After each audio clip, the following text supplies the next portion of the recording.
Hi అండి, నమస్తే. నేను మీ లక్ష్మి. ఈరోజు వీడియోలో ఒక స్పెషల్ బ్రేక్ఫాస్ట్ రెసిపీ అనమాట. అదేంటంటే మనందరికీ తెలిసిన, మనందరం మర్చిపోయిన పూర్వకాలం నాటి చద్దన్నం పర్ఫెక్ట్గా ఎలా తయారు చేసుకోవాలి, దేంతో తయారు చేయాలి, ఎలా తినాలి, ఎంతెంత క్వాంటిటీ కలపాలి, ఎలా తింటే టేస్టీగా అనిపిస్తుంది అనేది నేను ఈ వీడియోలో చెప్తాను. మీరు తప్పకుండా ట్రై చేయండి. ఎప్పుడైనా సరే పెరుగన్నం కానీ ఇలా చద్దన్నం కానీ మీరు ఒక మిరపకాయ పెట్టుకొని పక్కనే నిమ్మ ఆవకాయతో తిన్నారంటే భలే టేస్టీగా ఉంటుంది. మరి లేట్ చేయకుండా వీడియోలోకి వెళ్ళిపోతాం. ఇక్కడ నేను ఒక మట్టి పాత్ర తీసుకొని అందులో మిగిలిన అన్నాన్ని తీసుకుంటున్నాను. దీని బదులు మీరు వేడివేడి అన్నం కూడా తీసుకోవచ్చు.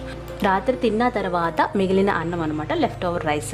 దీన్ని తీసుకొని ఇలా చేత్తో బాగా మనం కలుపుకోవాలంటే పిసకాలన్నమాట, అంటే మెత్తగా చేసుకోవాలి.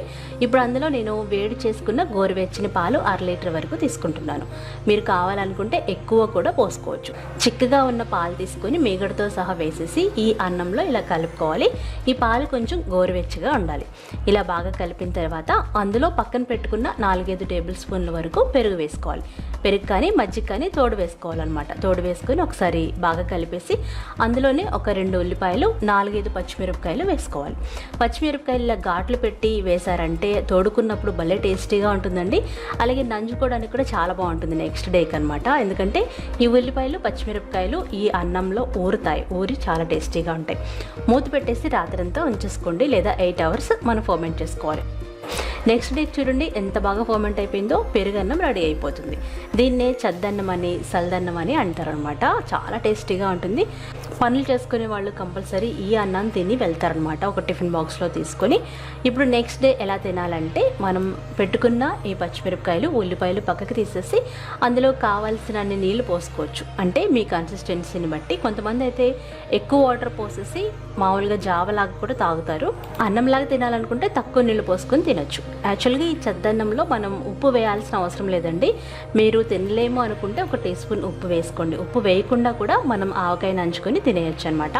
సరిపడా ఉప్పు వేసుకుని బాగా కలిపి మనం ఇందాక ఫర్మెంట్ చేసి పెట్టుకున్న ఉల్లిపాయలు, పచ్చిమిరపకాయలు నంచుకుంటూ తినాలి. వీటితో పాటుగా ఎక్స్ట్రా టేస్ట్ కోసం నిమ్మకాయ ఊరగాయ వేసుకొని తిన్నారంటే చాలా బాగుంటుందండి. పెరుగన్నానికి నిమ్మకాయ ఊరగాయ అనేది మంచి కాంబినేషన్.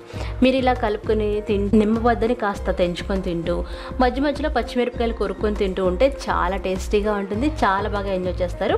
ఆ రోజుకి కావాల్సిన పోషక విలువలన్నీ ఈ పెరుగన్నం ద్వారా వచ్చేస్తాయి. రకరకాల టిఫిన్లు తినడం కంటే ఈ వేసవకాలం అంతా ఇలా పెరుగన్నం లేదా చద్దన్నం తీసుకొని తింటే మనకి ఎంతో మంచి పోషక విలువలు అందుతాయి. అంతేకాకుండా రోజంతా చాలా యాక్టివ్గా, ఎనర్జెటిక్గా ఉంటాం.